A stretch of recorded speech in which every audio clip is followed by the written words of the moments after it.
capítulo 8, que era el que seguía, y empezar a leer los primeros versículos para poder estar en la misma sintonía el próximo miércoles que continuemos esta lectura, ¿verdad? Está hermosa la carta a los romanos, es una carta doctrinal. Bueno, pues el día de hoy quiero compartir con ustedes una enseñanza a la cual he titulado hipermetropía espiritual. Y seguramente ustedes alguna vez, ¿verdad? Sobre todo los que usamos lentes, hemos escuchado ese término, hipermetropía. Les vamos a explicar un poquito hoy a qué se refiere este tema con respecto a la palabra. Vamos a orar. Padre, te damos gracias. En el nombre poderoso de Cristo Jesús pongo mi vida, Señor, en tus manos. Ayúdame, Señor, así como tú durante toda la semana ministraste a mi vida al preparar este mensaje. Así, Señor, que tu Espíritu Santo pueda caer sobre todos los aquí presentes, que pueda abrir nuestro entendimiento y que podamos, Señor, comprender lo que tú el día de hoy quieres hablarnos, porque tu palabra no solamente es hacia el frente, sino también para aquel que es tu interlocutor. Háblanos, Señor, a todos, niños, jóvenes, gente madura y ancianos que quizás escucharán esta enseñanza, ya sea de forma presencial, en línea, Señor, o quizás de forma diferida a través de las redes sociales en las cuales tú nos has permitido estar. En el nombre poderoso de Cristo Jesús. Amén.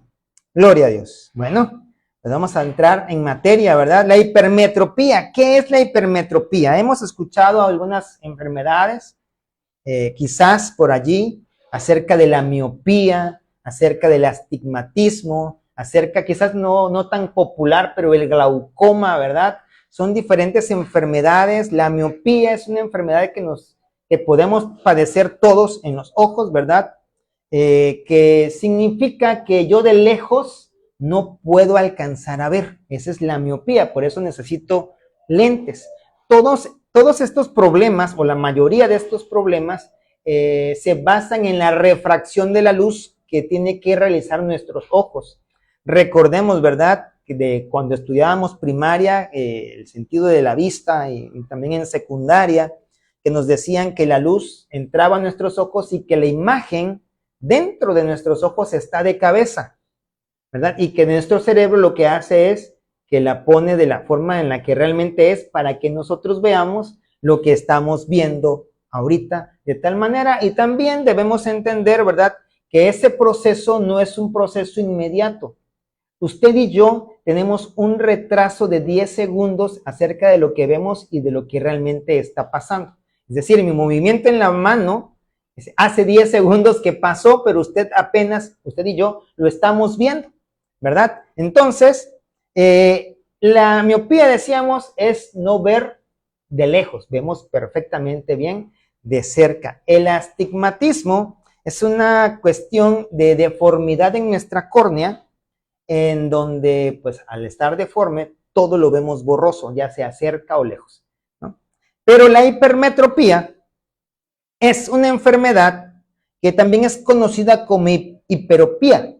Es un defecto refractivo que puede tener un componente hereditario. Es decir, si yo tengo hipermetropía, probablemente mis hijos hereden esa hipermetropía. Y según los médicos, ¿verdad?, si el varón es el que tiene hipermetropía, miopía, glaucoma, etcétera, es más probable que lo herede a sus hijas. Y si usted es mujer, es más probable que lo herede a los hijos. A las hijas sí también, pero es un menor porcentaje, ¿verdad? Entonces aquí dice que tiene un componente hereditario. ¿Cuáles son las características de esta enfermedad?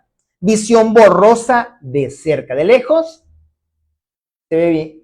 ¿Usted ha visto personas que manejan y no usan lentes, pero que cuando van a leer tienen que usar lentes? Bueno, ellos tienen hipermetropía, ¿verdad?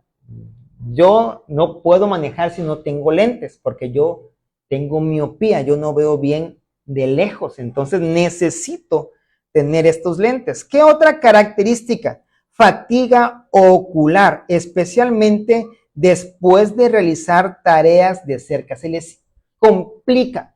estar leyendo, después de un tiempo de estar leyendo, después de un tiempo de estar haciendo cosas que necesitan tenerlas de cerca, necesitan descansar, sienten sus ojos pesados, quizás hasta doloridos, ¿verdad?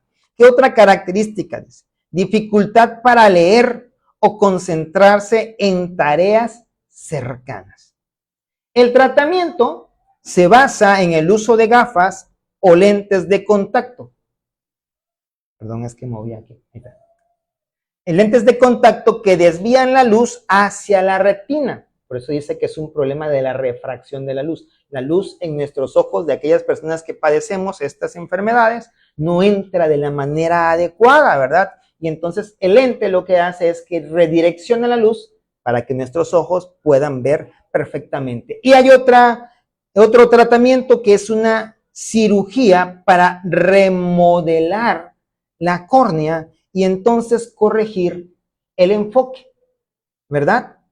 No sé si todos ustedes fueron relacionando todas estas cosas con pasajes bíblicos que nosotros podríamos tener a la mano y poco a poco los vamos a ir abordando, ¿verdad? Algunos estarán escritos, otros los mencionaremos nada más. Dice, la hipermetropía es común en ¿quiénes?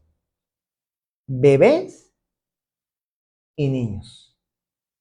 Pero puede corregirse con el crecimiento, es decir, después los niños empiezan a ver bien o bien se les coloca lentes. En el ámbito espiritual, esto pasa muy seguido, ¿sí? Y vamos a leer aquí, tenemos algunos versículos en traducción Dios habla hoy. Dice Mateo 7 del 1 al 5. No juzguen a otros para que Dios no los juzgue a ustedes, pues Dios los juzgará a ustedes de la misma manera que ustedes juzguen a otros y con la misma medida con que ustedes den a otros. Dios les dará a ustedes. Y aquí viene el versículo medular, ¿verdad? Dice, ¿por qué te pones a mirar la astilla que tiene tu hermano en el ojo y no te fijas en el tronco que tú tienes en el tuyo? Y si tú tienes un tronco en tu propio ojo, ¿cómo puedes decirle a tu hermano, déjame sacarte la astilla que tienes en el ojo? Hipócrita, saca primero el tronco de tu propio ojo y así podrás ver bien para sacar la astilla que tiene tu hermano en el suyo, ¿verdad? Porque muchas veces estamos acostumbrados a ver hacia adelante, a ver a los demás, pero cuando se toca vernos a nosotros mismos, generalmente decimos, no, pues yo estoy bien, ¿verdad? Muchas veces es muchísimo más fácil enjuiciar a los demás que enjuiciarnos a nosotros, ¿verdad? Cuando realmente el Señor nos habla acerca de poder ser aquellas personas que manifiesten su amor. Dios tiene un conflicto con todos aquellos de nosotros que somos muy rápidos para juzgar a los demás porque estamos atentando contra su propio carácter. Recordemos a la mujer que fue encontrada en adulterio. Jesús la juzgó. ¿Quiénes la habían juzgado primero? Aquellos que se creían muy religiosos. Pero Dios, en forma de Jesús, siendo 3 veces santo, no la juzgó, sino que Él buscó la manera de que ella misma entendiera qué era lo que estaba haciendo mal, pero sin juzgarla, ¿verdad? Entonces, también en la palabra está escrito, ¿verdad?, que ningún ciego puede guiar a otro ciego, porque entonces juntos tropezarían y se irían al hoyo. Estoy parafraseando. Entonces, ¿qué es lo primero que deberíamos hacer? Ya hemos visto, ¿verdad?, desde la escuelita bíblica de verano, que debemos dejarnos guiar por el Espíritu Santo. Posteriormente hablamos de la mayordomía cristiana, y para que nosotros pudiéramos tener o que podamos tener una buena mayordomía cristiana, el domingo pasado hablábamos de la vida en el Espíritu, pero para que yo pueda tener una verdadera vida en el Espíritu y decir que yo tengo una verdadera comunión con Dios, necesito quitar la viga de mi ojo. ¿Sí? Esa es la secuencia que estamos llevando, ¿verdad? Necesitamos nosotros realmente hacer un análisis bien honesto de nuestras vidas. Porque si hacemos un análisis rápido, seguramente si tú y yo nos comparamos con la gente que está en el mundo, seguramente vamos a ser mejores. Pero el estándar de Dios es todavía más alto, por lo cual deberíamos estarnos comparando con el estándar de Dios y no con el vecino que está al lado y diciendo, bueno, es que al menos yo no hago eso, ¿verdad? Viene aquí un pensamiento, dice, el enemigo no necesita que caigas en pecados grandes y escandalosos. No necesita que tú forniques, no necesita que tú adulteres, no necesita que tú vayas y consumas drogas. Es más, ni siquiera necesita que tú te emborraches. Lo que necesita, miren, solo necesita que normalices los pequeños. Y la palabra misma nos dice que debemos tener cuidado con las pequeñas zorras. ¿Se acuerdan ustedes que hay un pasaje que nos dice, que nos advierte, ¿verdad? Dice, así es como se apaga una vida espiritual, de a poquito, de a poquito, gota a gota, mentira tras mentira, justificación tras justificación. Ay, Dios me ama así como me conoció. Sí, Dios me ama como me conoció porque Él sabía que necesitaba de Él, pero Él quiere transformarme. Por eso la palabra dice, transformaos conforme ¿a qué? Al Espíritu. Si no se conformen a lo que en este siglo está viciado, sino que transformen su entendimiento, ¿verdad? Es una remodelación, como lo que veíamos en la descripción del tratamiento de la hipermetropía. Hacen una cirugía para remodelar nuestro ojo y entonces la luz puede entrar perfectamente bien y entonces no dejemos de ver bien nada más para allá, sino que empecemos a ver bien de cerca y entonces podamos detectar las cosas que a nosotros mismos nos está afectando. Porque si no detectamos esas pequeñitas cosas, es en realidad un peligro latente para nuestras vidas, aunque parezcan pequeñas, ¿verdad? Una gotera pudiera parecer que nada más es un puntito, pero es un puntito lo que tú estás viendo. Tú no sabes cuánto está abarcando en la losa y cuánto está derrumbando la varilla que tiene adentro tu losa, ¿verdad? Y al rato, después de que es un puntito, como la varilla se derrumbró, el herrumbre revienta la losa, se te empieza a caer todo, ¿verdad? Y entonces tienes un problema todavía mayor que empezó de una cosita minúscula, ¿sí? Allá en el mundo va a haber gente que va a decirnos a nosotros o a nuestros hijos están un poco más en peligro, ¿verdad? Más expuestos a esto porque van a decirle, mira, prueba un poquito, no pasa nada. Y entonces, si ellos no están bien instruidos, van a probar un poquito. Y si nuestros hijos también pueden llegar a ver a alguien que diga, mira, no cualquiera lo puede probar, solamente los valientes.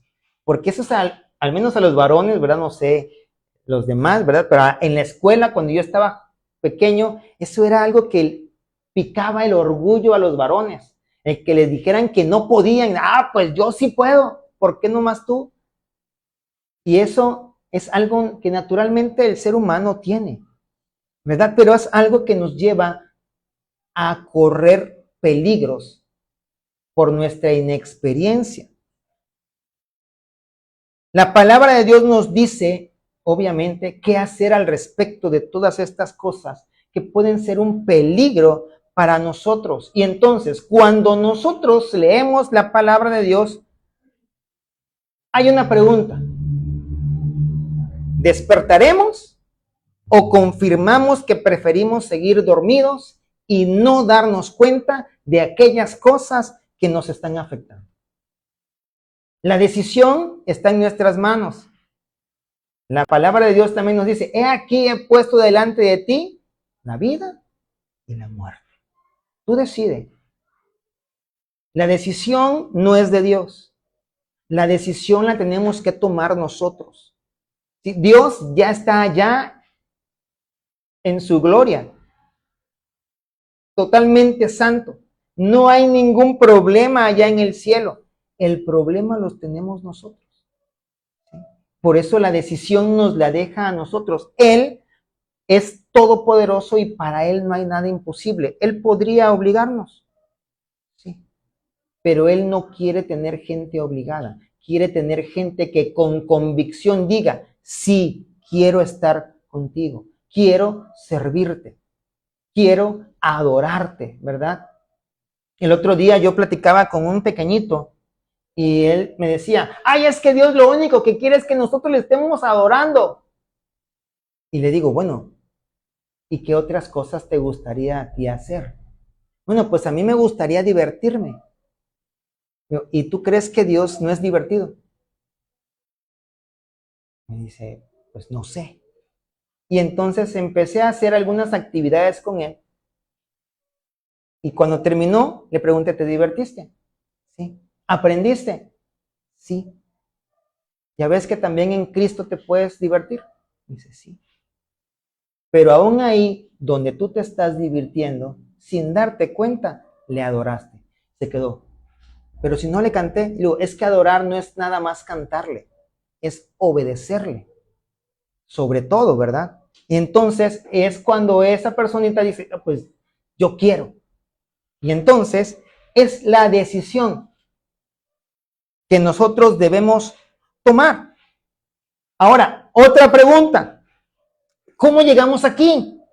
¿Cómo es que algo que Dios odia, porque esos pecados, todos los pecados, ¿verdad? Todos esos pecados chiquititos que usted y yo dejamos pasar y que a lo mejor no nos damos cuenta, porque puede ser también que no nos demos cuenta que eso que estoy haciendo es pecado, pero ¿cómo pasó que eso que Dios odia se volvió tan normal en nuestras vidas? Bueno, pues viene a través de dos cosas que ya habíamos platicado, pero que ahorita vamos a abundar un poquito más. Por la repetición. Es decir, primero lo hice. Vi que no hubo consecuencia, pero me sentí un poquito mal. Pero hay un problema. Me gustó. Y como me gustó, a pesar de que yo sé que está mal, pero no vi una consecuencia inmediata, entonces lo sigo haciendo. Y la siguiente vez que ya lo hice, ya no me sentí tan mal. Y sigo viendo que no hay una consecuencia. Entonces me decido a hacerlo por una tercera, cuarta, quinta vez. Y cada vez que lo sigo haciendo me voy sintiendo cada vez menos mal. Hasta que yo digo, bueno, si todos los demás lo hacen, ¿por qué yo no? Está bien, ¿verdad? Y entonces lo empiezo a normalizar. ¿Sí? Y es algo que es muy gravísimo para nosotros. El hecho de que todos lo hagan no significa que es algo que está permitido hacer. O quizás no todos lo hagan, a lo mejor muchos. Como por ejemplo, aquellas personas que ponen algún dispositivo en su medidor, ¿verdad? Para que no cuente bien los kilos que está consumiendo. No por eso tú y yo lo vamos a hacer. Ay, es que me llega muy caro y seguramente ya esta empresa tiene mucho dinero. Pues no le pasa nada con que yo. No, usted y yo tenemos que ser completamente honestos, ¿verdad? ¿Qué otra cosa nos ha llevado a normalizarlos? La autojustificación. ¿Quién es el que nos justifica? Cristo, no nosotros. Pero nosotros, a veces, tomamos ese papel como si nos perteneciera, ¿verdad? Y empezamos a decir, es que así soy yo. Dios conoce mi corazón. No es tan grave como lo que hace, y empezamos a decir hasta por nombre, ¿verdad? Es que yo tomé una copita. Él se emborracha, o sea, yo estoy bien, él está mal porque él sí se emborrachó, pero yo no, pero estás consumiéndolo. ¿Sí? Ay, es que fue una mentirita piadosa. No hay mentiritas piadosas. Ante un Dios santo, mentira es mentira. Y por eso los mandamientos de Dios indican que no debemos levantar falso testimonio ni decir mentiras. Si no, entonces nos diría, bueno, sí puedes mentir siempre y cuando sea por una buena razón. No pone esa nota al pie ese mandamiento, ¿verdad? Dice, estoy en proceso. Y yo lo que generalmente digo, bueno, sí, está bien, yo te entiendo que puedes estar en proceso, pero no puedes permanecerte en proceso toda la vida, porque todo proceso conlleva un progreso. Porque si no hay progreso, entonces es estancamiento. Y si hay estancamiento, usted sabe lo que pasa con el agua estancada, ¿verdad? Le empiezan a salir bichitos, empieza a oler mal y nadie se le puede acercar porque esa agua seguramente va a contaminar a otros. Por lo cual, yo no puedo estar en un proceso constante, y eso es lo que a veces comentábamos, ¿verdad? Acerca de aquellas personas que eran liberadas en un encuentro, después se iban liberadas en el otro, y después se iban a otro y seguían liberadas. Entonces, ¿qué pasaba con ellas? ¿Realmente fue liberada? ¿O realmente llenó el vacío que quedó cuando fue liberada? ¿O de qué lo llenó? Porque si se volvió a poner igual o peor, pues qué cosa hizo, ¿verdad? Dice, por lo menos no hago esto otro. Ok, yo sí digo mentiras, pero esas mentiritas pues nada más es con mi familia. Al pastor yo nunca le he mentido. A mi esposo, dicen las mujeres, nunca le he mentido. No, a mi esposa no le miento. Pero a los demás, sí, porque son los demás. Yo vivo con ella, no con los demás. Y entonces nos empezamos a justificar de tal manera de que empezamos a decir, bueno, las mentiritas son buenas siempre y cuando yo lo haga para personas que para mí no son importantes. Y no, ¿verdad? No, empezamos a no llamar pecado al pecado. Lo llamamos área de crecimiento, lo llamamos debilidad, lo llamamos algo con lo que lucho. No sé si alguna vez hemos dicho esas frases, ¿no? Es algo con lo que estoy luchando. Sí, pero en toda lucha debe haber una victoria. Dios ya nos dio la victoria. Por lo tanto, no podemos estar en una lucha constante, porque entonces estaremos hablando de un Dios que realmente no es todopoderoso, ¿verdad? El Señor tendrá que darnos la victoria en algún momento. Imagínense, desde que tengo 5 años, voy a decir que estoy luchando con mi carácter. Llego a los 45 y sigo con el carácter todavía peor. Es que sigo luchando. No, porque entonces no lo he rendido a los pies de Dios, ¿verdad? Lo llamamos de cualquier manera, menos de la forma en la que realmente es. Yo recuerdo una vez, y yo se los he contado, ¿verdad? Me hizo favor uno de los ancianos de Villahermosa, a mí y a otros varones, invitarnos a una visita. Nos explicó el motivo de la visita, el pastor lo instruyó para que lo hiciera así, porque era un hermano que había caído en adulterio. Ya se había hablado con él en varias ocasiones, pero seguía recayendo en lo mismo. Y entonces nosotros fuimos en calidad de testigos, vamos a llamarle así, y el anciano lo dejó hablar, y entonces el hermano dice, no, es que yo sé que sí, que he estado de pícaro. Y el anciano en ese ratito, yo nunca lo había yo visto así, pero él se levantó y dice, no, hermano, usted no ha estado de pícaro, usted ha estado de adúltero. Y el adulterio es un pecado grave, porque no atenta nada más contra usted, sino también contra su esposa. El hermano, yo nada más vi, yo la verdad no era al que le estaban diciendo las cosas, pero yo sentí que mi corazoncito se me arrugó y vi al hermano que bajó su cabeza y dijo, tiene usted razón, tenemos que llamar las cosas por su nombre, ¿verdad? Y eso es lo que muchas veces cuando somos autoridades se nos complica hablar con las personas porque decimos, si se lo digo así, se me va a ir. Pero tenemos que confiar en Dios, ¿verdad? Y en el amor que esas personas le tienen al Señor para verdaderamente hablarles de la manera en la que Dios hablaría, sin gritos, sin menospreciar, sin menoscabarlos, pero sí hacerlos que ellos comprendan qué es lo que están haciendo, ¿verdad? Porque hemos caído, ¿verdad? en la dinámica de este mundo, perdón, lo moví, en la dinámica de este mundo, y lo que antes era malo en este mundo, ¿verdad? Ahora es auténtico. Lo que antes era rebeldía, ahora es libertad personal. Y lo que antes avergonzaba, ahora se celebra. Salen y hasta dicen, es el mes de tal cosa. Y lo celebran por las calles y van y hacen sus marchas. Y si alguien les dice que están mal con respecto a la palabra, entonces ya es un mensaje, un discurso de odio hacia mí, porque yo estoy bien, tú estás mal. Y entonces empezamos a vivir esa época, ¿verdad? Que se vivía en Sodoma y Gomorra, en donde a lo malo se le decía bueno. Estamos empezando todavía. Imagínense qué tan mal se va a poner todo esto todavía. Yo platicaba alguna vez con una persona y me decía, no, en mis tiempos, si había alguien con esa condición, ni se mencionaba, era vergonzoso. Pero en este tiempo ya salen, dicen, ya salí del closet o cosas así, ¿no? Dice, la verdad, dice, qué bueno que yo ya estoy viejo. Era una persona ya bastante mayor, porque no me quiero imaginar si dentro de algunos años se vuelve obligatorio. Y eso pudiera ser la tendencia, ¿verdad?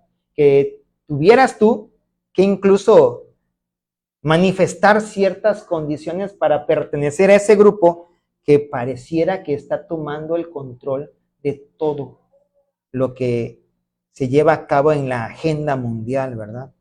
Sin embargo, nuestro corazón, a pesar de que nos está queriendo dirigir, debemos entender una gran verdad, que la palabra de Dios dice que nuestro corazón es engañoso y es perverso. No importa cuánto nuestro corazón lo anhele, no importa cuánto nuestro pensamiento lo desee, lo que importa es lo que Dios tiene escrito en su palabra. Y si algún ateo dice, pues es que como yo no creo en Dios, imagínense, yo digo, bueno, yo no creo en mi corazón porque no lo puedo ver. Porque ese es el argumento de ellos. Yo no puedo ver a Dios, entonces no creo en Él. Yo no creo en mi corazón porque no lo puedo ver y entonces empiezo a comer garnachas, chicharrones, no hago ejercicio y de repente tengo un infarto al corazón. ¿Cómo? Si yo no creía en mi corazón, porque a pesar de que yo no crea que tengo corazón, porque no lo puedo ver, ahí está mi corazón y lo tengo que cuidar, ¿verdad? Y a pesar de que los ateos digan, es que yo no creo en Dios porque no lo veo. Es una realidad que Dios existe. Y aunque ellos no lo vean, Dios existe. No necesita que lo veamos para poder existir. Entonces nuestro corazón nos engaña y Dios en su palabra, ¿verdad? Es bien clarito. Apocalipsis 3:16 dice, por cuanto eres tibio y no caliente, te vomitaré de mi boca. Tengo entonces la necesidad de poder estar analizándome diariamente o decir como decía el salmista, escudriñame, oh Dios, y ve si hay en mí camino de perversidad. ¿Cuántas veces le hemos preguntado a Dios eso? Y hemos estado realmente con la convicción de decir, bueno, si Dios me dice que algo está mal, voy a corregirlo. Porque es necesario, ¿verdad? Poder corregir. Dios prefiere por sobre los tibios a aquellos que están completamente fríos, aquellos que viven en rebeldía, porque el rebelde ya sabe que es rebelde y Dios sabe que puede transformarlo. Pero el tibio trata de engañar a sí mismo, a Dios no lo engaña definitivamente, pero trata de engañarse a sí mismo con las justificantes que veíamos hace un momento, ¿verdad? Porque para él su estándar, su centro no es Cristo, su centro es lo que ha establecido el mundo como malo. Y entonces, si yo no estoy haciendo eso que al mundo le dice malo, pues yo estoy bien, ¿verdad? Jeremías 17:9 nos dice, Engañoso es el corazón más que todas las cosas y perverso. ¿Quién lo conocerá? Nuestro corazón nos está mintiendo, nos está convenciendo de que ese pecado que normalizamos no es para tanto, o sea, no pasa nada, es pequeñito, no te va a afectar. Y el otro día también yo escuchaba a una persona, ¿verdad?, musulmana, que decía, es que todos se centran en ese 5% de musulmanes que se dedican a matar a cristianos y a gente que no es musulmana, pero no se ponen a ver el 95% restante que realmente profesan el amor, que realmente son obedientes, que son personas a las que tú les vas y les pides ayuda y siempre están dispuestas a ayudar. Y es cuando a mí me regresa a la mente, ¿verdad?, esa pregunta, ¿qué pasaría si yo coloco un vaso con agua pura aquí, pero le pongo el 5% de veneno? ¿Lo tomaríamos? Obviamente no, porque necesitamos que todo esté bien. Y es lo mismo que Dios está exigiendo de ti y de mí. Él ya sabe verdaderamente que no podemos ser santos, que no podemos ser perfectos en este mundo, pero también está esperando que podamos ser honestos con Él. Que podamos decirle, Señor, tengo problemas aquí, he estado luchando en mis propias fuerzas y no he podido, necesito que tú, a través de tu Espíritu Santo, emprendas esa lucha por mí, porque la victoria es mía, porque tú la ganaste en esa cruz. No podemos estar permitiendo ni normalizar los pequeños pecados. Primera carta de Juan, capítulo 1, versículo 6 dice, si decimos que tenemos comunión con Él y andamos en tinieblas, mentimos y no practicamos la verdad. Y la palabra de Dios nos dice que los mentirosos, entre otras tantas cosas, ¿verdad?, no heredarán el reino de Dios. Nos estamos mintiendo, quizás no le mentimos a Él, pero nos estamos tratando de mentir a nosotros. Y mentir es mentir, sea a quien sea que tú lo hagas, ¿verdad?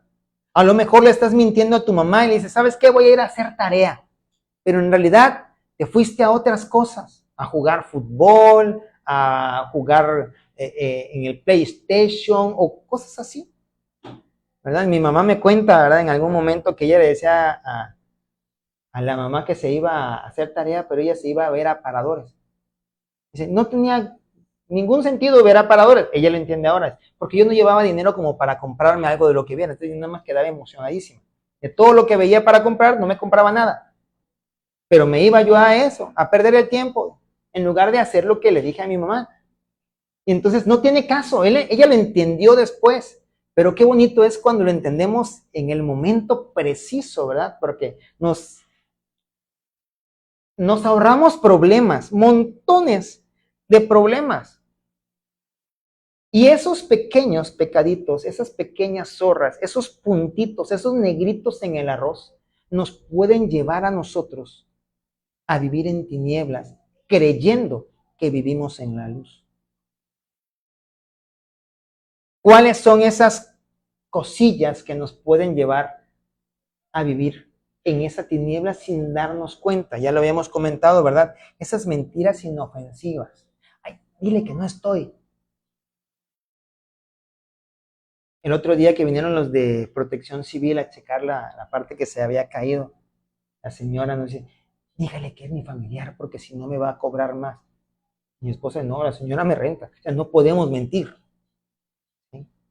Aunque sea una mentirita pequeñita, no podemos hacerlo. Voy a faltar al trabajo. Muchos dicen, es que estoy enfermo, tráeme el comprobante. Ay, es que no fui al doctor, nada más me quedé en casa. Y pues le creemos, ¿no? Pero no sabemos si realmente se enfermó o tuvo algo que hacer. Cuando yo he tenido que faltar al trabajo, el año pasado, por ejemplo, que era la CIR, yo le dije a mi jefe, fíjese que yo le dije, ¿verdad? Yo tengo que asistir a una reunión anual en tales fechas. No, que te lo voy a descontar. Excelente descuento. Porque yo no puedo andar mintiendo con el hambre de que no me descuenten un día o cosas así. El chisme disfrazado de petición de oración.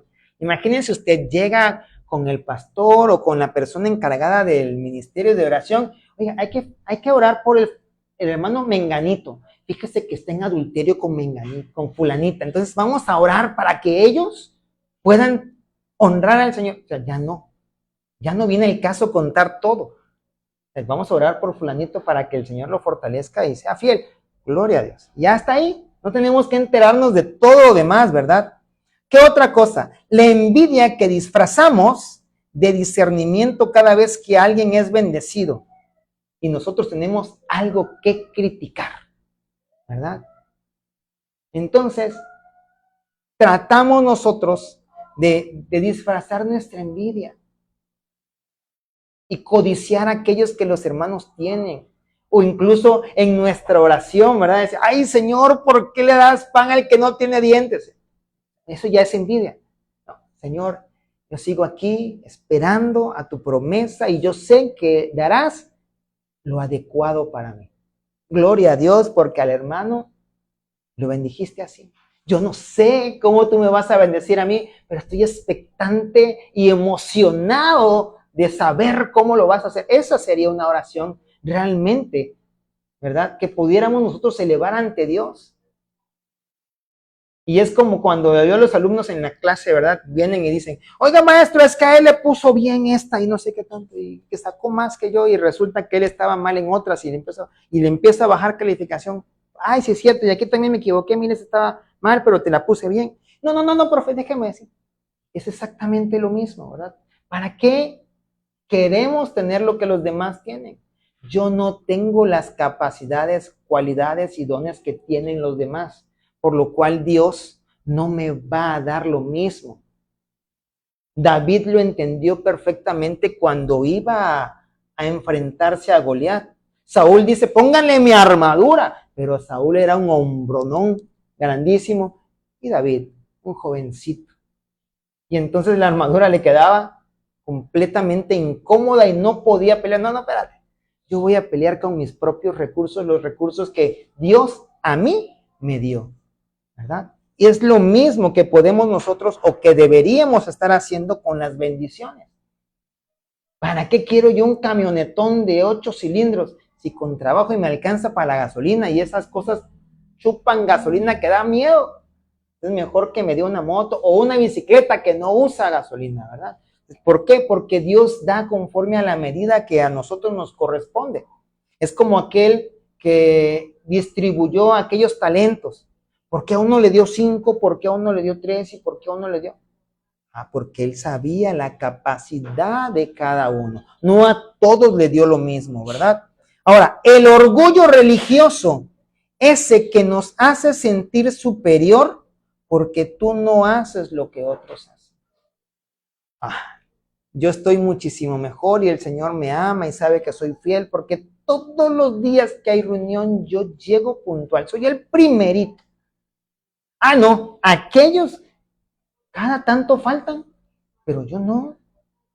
Y entonces allí empezamos a permitir ese pequeño orgullo que no es bueno, que no es saludable para nuestra vida espiritual. O incluso esa ira que justificamos como celo por la verdad. Cuando nosotros estamos en una posición de autoridad, puede pasar esto. Y empezamos a decir, es que yo ya le dije a los hermanos cómo se iba a hacer, pero lo están haciendo de otra manera. ¿Está dando resultado? Sí. ¿Para qué te enojas? Lo que querías tú era el resultado, ¿cierto? Sí. Perfecto. ¿Lo tienes? Sí. Gloria a Dios. Gózate.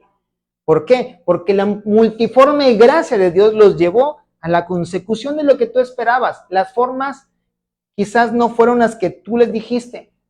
Quizás no cortaron tiritas como tú lo dijiste de esa manera. A lo mejor doblaron la cartulina y le hicieron con una guillotina. No sé, pero hicieron el proceso.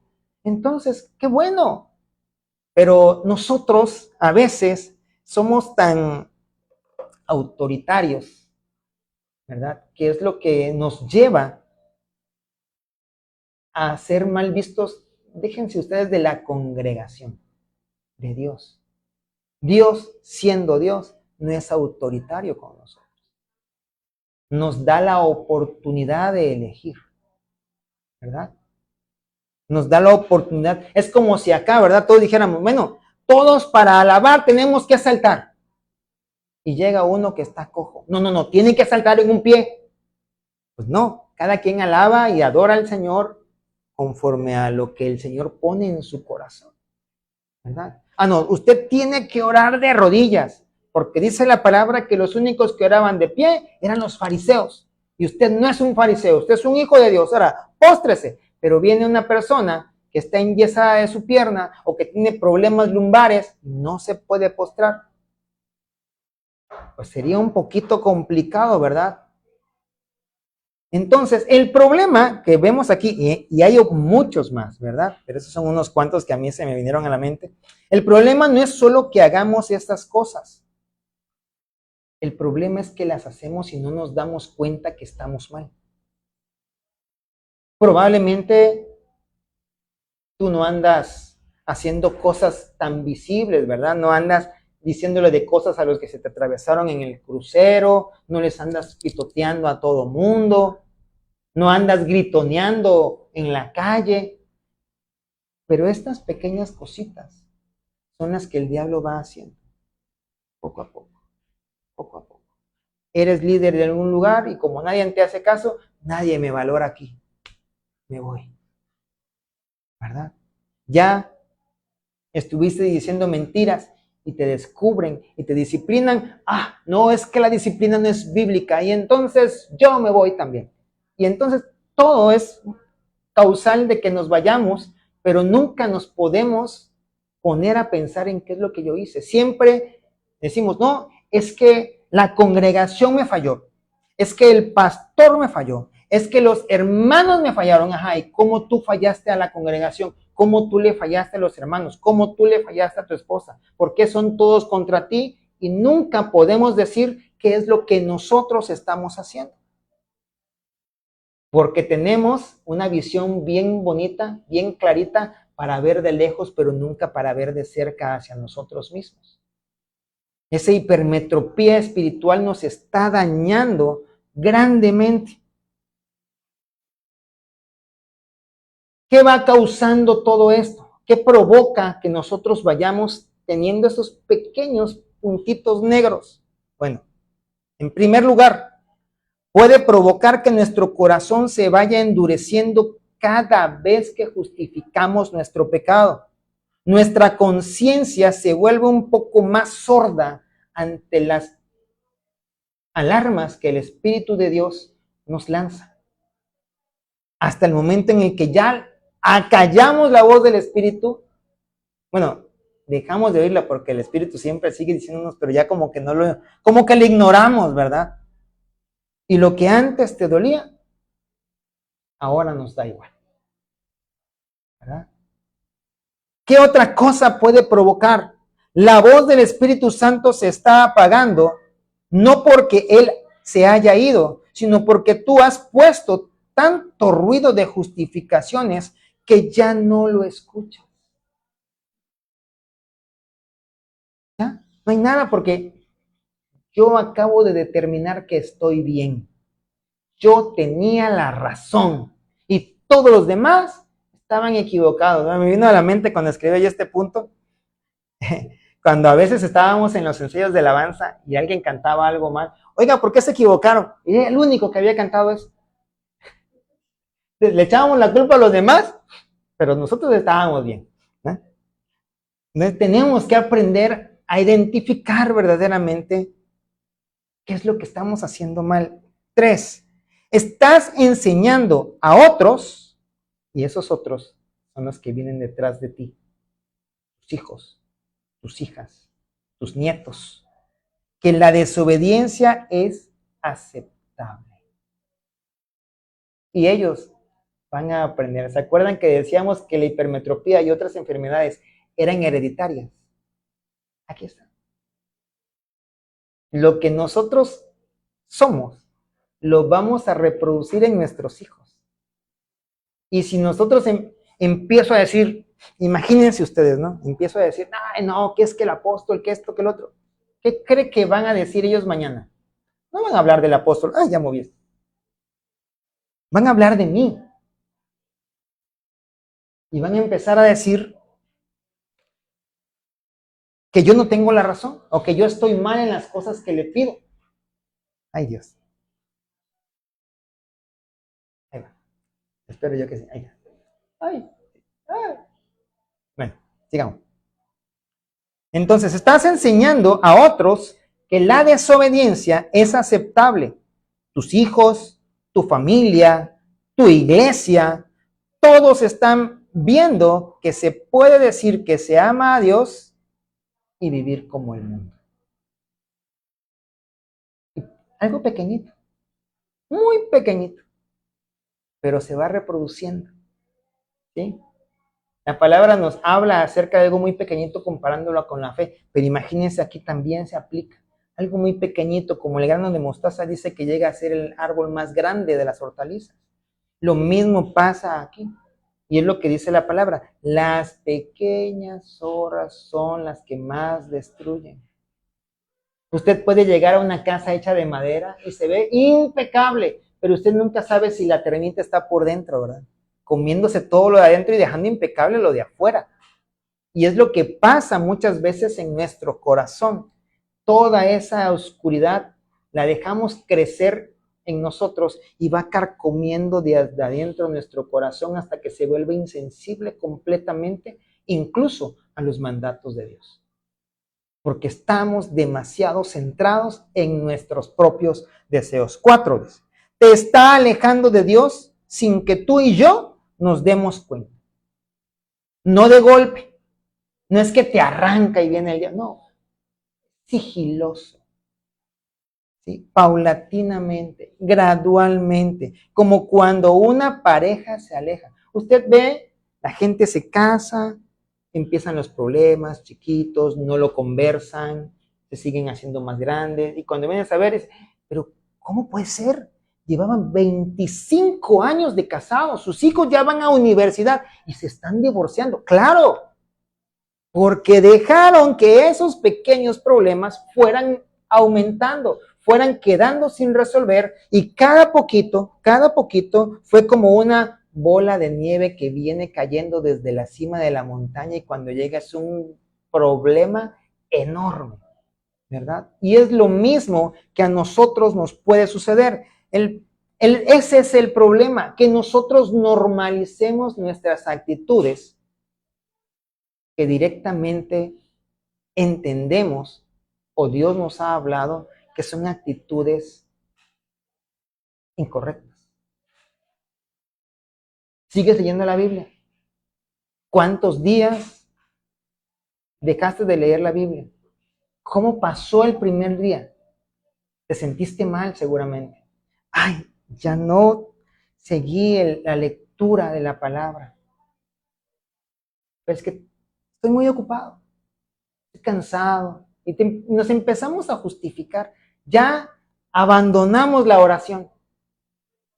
Y no, pues es que yo sí oro por los alimentos y sí, pero es necesaria esa oración grupal, esa oración congregacional, esa oración familiar, incluso en tu casa. Es que no están todos mis hijos, estoy esperando a que todos estén reunidos. Ajá, y el que está no es tu familia.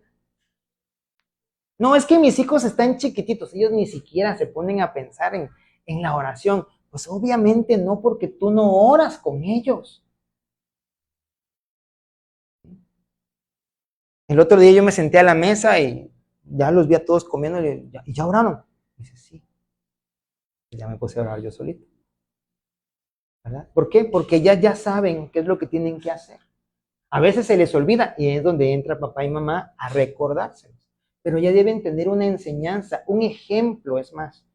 No podemos estar esperando que siempre tengamos que estar atrás de nuestros hijos, y eso es real. Pero mientras ellos sean pequeñitos, leíamos hace un momento, ¿verdad?, que estas enfermedades prefieren, ¿verdad?, a los niños. Cuando somos niños espirituales, seguramente vamos a tener este y otros problemas. pero tenemos que madurar.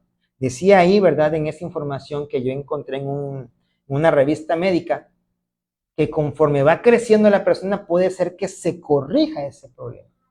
Y si no se corrige, pues hay la cirugía o hay la postura de lentes. Pero se tiene que corregir, no podemos vivir con esa deficiencia, ¿verdad?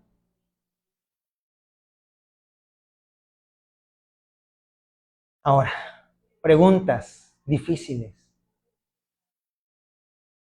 ¿Qué cosa de nuestra vida o qué cosa de lo que tú y yo estamos haciendo? Obvio, no me van a contestar. Esa respuesta, tenla ahí en tu corazón, en tu mente. ¿Qué cosas de las que tú y yo hoy estamos haciendo, si alguien más las hiciera, la llamaríamos pecado? La llamaríamos infidelidad hacia Dios. Pero cuando lo hacemos nosotros, la llamamos debilidad o proceso. ¿Cuáles son esas cosas? 2. ¿Estás usando la gracia de Dios como excusa para seguir igual? 3. ¿Te escondes detrás de frases como Dios me ama como soy para evitar cambiar? Recuerden que esas preguntas son para ustedes y para mí. Y cuando ya las iba escribiendo, el Señor, gracias a su misericordia, ¿verdad? Iba golpeando también. ¿Hace cuánto que no sientes arrepentimiento real por algo que haces mal? ¿Hace cuánto? ¿Hace cuánto tiempo que no pido perdón por algo que estoy haciendo mal? Ellos entienden que así soy yo. El otro día platicaba yo y la otra persona gritaba. Es que tú sabes que yo así hablo. Sí, yo sé que así usted habla, pero puede moderar su voz, ¿verdad? Yo también puedo hablar gritado, pero no grito. Entonces, es lo mismo, ¿verdad? Y como no nos arrepentimos, las 5 vienen automático, ¿verdad? Hace mucho tiempo seguramente que si no nos arrepentimos realmente, tampoco hemos llorado en la presencia de Dios por ese pecado. 6. ¿Será que nuestro corazón se endureció tanto que ya ni nos sentimos mal por haberle fallado a Dios? ¿Será que realmente ese hábito que estamos permitiendo, esa actitud que justificamos, esa área donde luchamos, eso que estamos haciendo mal, ha provocado que Dios guarde silencio en nuestras vidas y es por eso que vemos que hay oraciones que aún no contesta el Señor? ¿Será que es eso lo que está pasando? ¿Será que por eso sentimos un estancamiento? ¿Será que tendríamos que hacer algo diferente? Salmo 66, versículo 18 dice: si en mi corazón hubiese yo mirado a la iniquidad, el Señor no me habría escuchado. Porque cuando yo permito iniquidad, oscuridad, mentiras, autojustificación en mi vida, entonces, ¿qué pasa? Dice, el Señor no me va a escuchar. ¿Qué pasa con los maridos, verdad, que tienen problemas con su esposa? Dice la palabra que si no nos ponemos a cuenta, si no corregimos eso, el Señor no va a escuchar nuestra oración.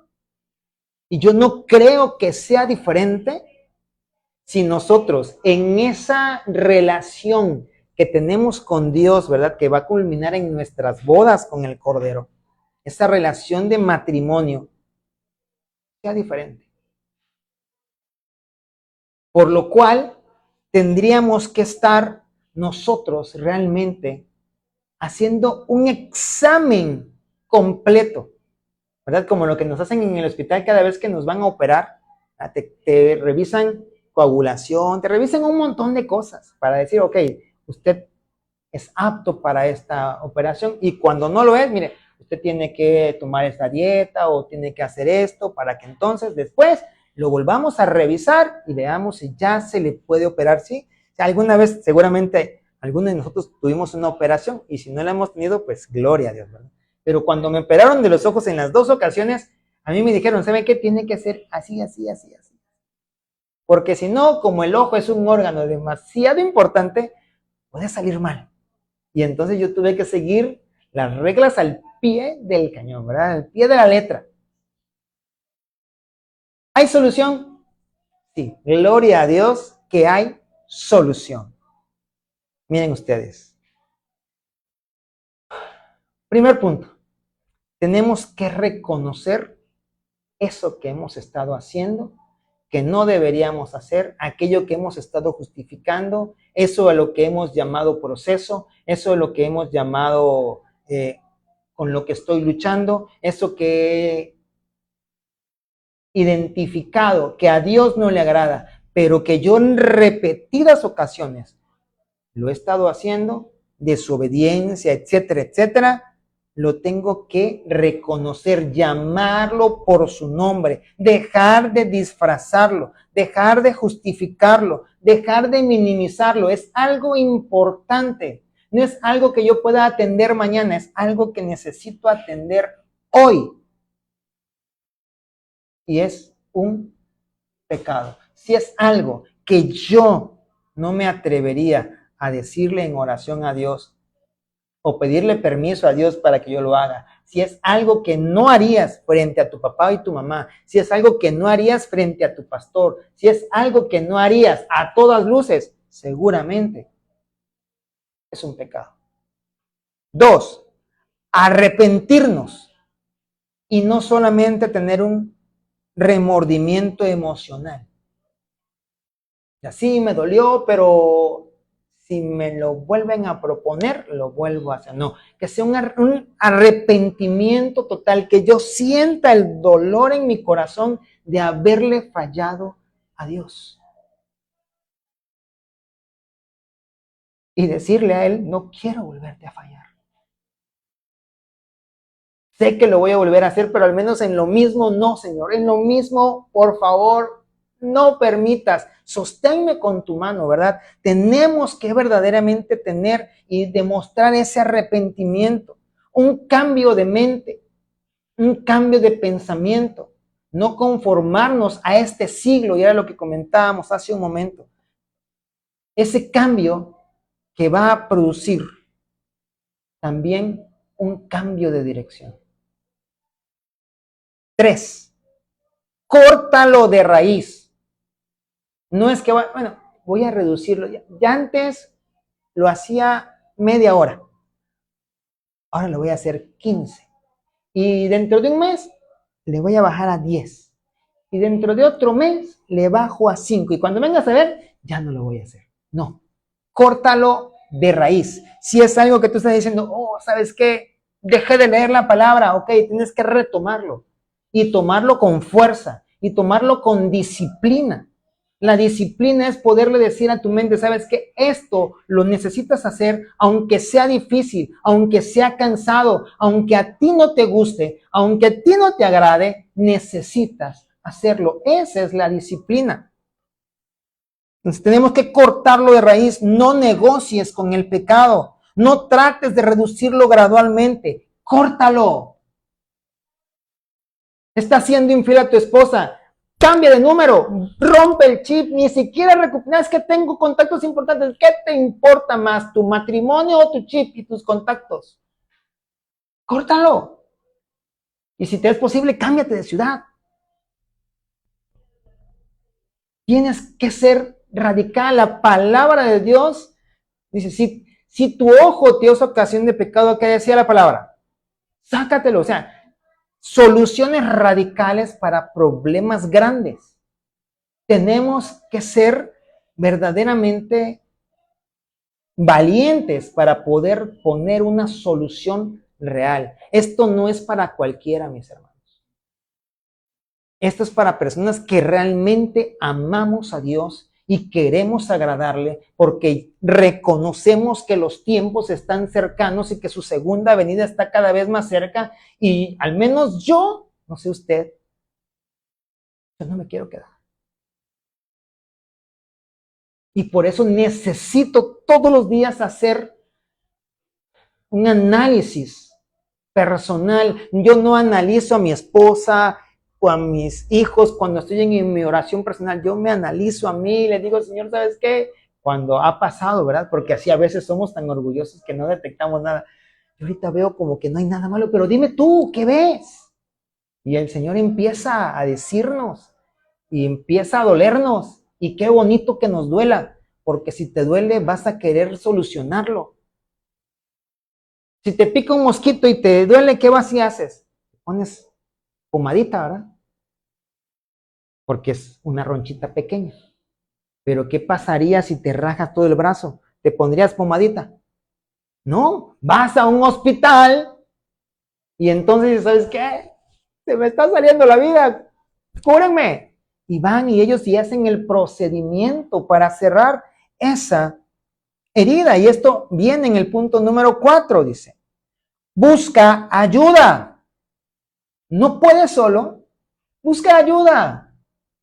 Ah, es que yo busco la ayuda de Dios. ¿Y para qué rayo te dejó tu líder, a tu pastor, a tus consiervos? ¿Para qué Dios nos deja dentro de una comunidad si no es para fortalecernos entre nosotros?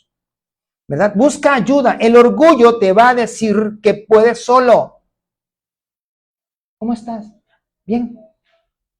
Y aunque por dentro te está agarrando algo, ¿verdad? Estás a punto de llorar, de quebrarte, de soltar un grito, algo. Pero estoy bien. No te preocupes. Voy a estar bien. Pero no, ábrete y di, me siento así y así y no sé qué hacer. Es necesario, ¿verdad? Y qué bueno para los que tenemos a nuestra esposa, porque es un buen lugar para llorar. Obviamente también lo es la presencia de Dios, pero siempre necesitamos el apoyo de una persona físicamente. Yo no me puedo imaginar, a pesar de todas las diferencias que tenemos, a pesar de todas las situaciones que hemos pasado, yo no me puedo imaginar la vida sin la mujer que Dios me dio. No me la puedo imaginar con cualquier otra, la verdad. Es algo tan maravilloso. Busca ayuda. El orgullo te va a decir que puedes solo. La humildad te va a llevar a buscar a un hermano maduro, o sea, no a cualquier hermano, no al hermano recién llegado, al que no sabemos ni siquiera cómo viene del mundo. Puede ser que sea más maduro que todos los que estamos, ¿verdad?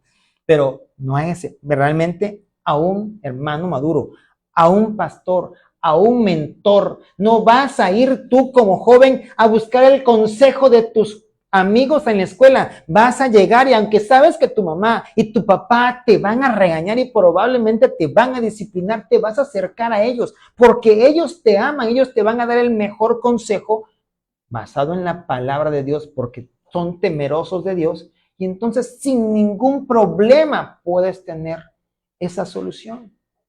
Y a lo mejor ellos dicen, me siento rebasado por esta situación que mi hijo me presenta. Ok, buscamos juntos a alguien que me pueda apoyar. ¿Verdad? Porque para eso estamos. 5. Y era lo que le decía yo de esas personas que tenían que ser liberadas en cada ocasión. No reemplazaron aquello con otra cosa mejor. Reemplázalo. No puedes vivir en el vacío. Si quitas algo malo, tienes que poner algo bueno. Definitivamente. Primera carta de Juan, y ya con esto terminamos. Primera carta de Juan, capítulo 1, versículo 9.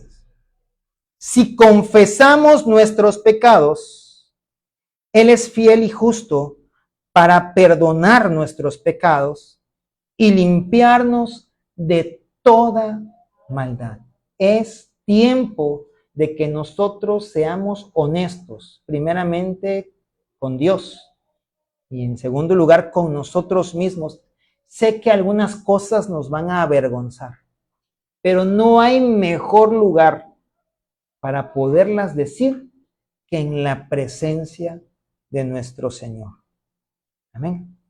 Vamos a orar para dar terminada esta enseñanza. Padre, te damos gracias en esta hermosa mañana. Gracias, Señor, porque sé que así como tú durante la semana hablaste a mi corazón, has hablado nuevamente a mi vida, pero también a la vida de todos los que estamos aquí. Gracias, amado Señor, porque queremos estar limpios, queremos ser parte de esa novia vestida, Señor, con vestiduras limpias, blancas, sin arruga, sin mancha, que son estas pequeñas zorras que podríamos nosotros identificar cuando tú, Señor, nos diriges. Ayúdanos, Señor, a verdaderamente ser humildes de corazón, como tú lo eres, para poder buscar la ayuda adecuada, para poder identificar cuándo necesitamos de ti, cuánto necesitamos de aquellas personas que nos rodean para poder, Señor, ser conforme a tu voluntad. Ayúdanos, Espíritu Santo. Tómanos en tus manos. Llévanos a ser buenos administradores de la gracia de Dios. A ser buenos mayordomos para ti. A poder vivir una vida saludable espiritualmente hablando, Señor. Para que entonces podamos ser fortalecidos por ti para hacer todo aquello que tú nos has encomendado hacer. En el nombre de Cristo Jesús. Amén y amén. Gloria a Dios.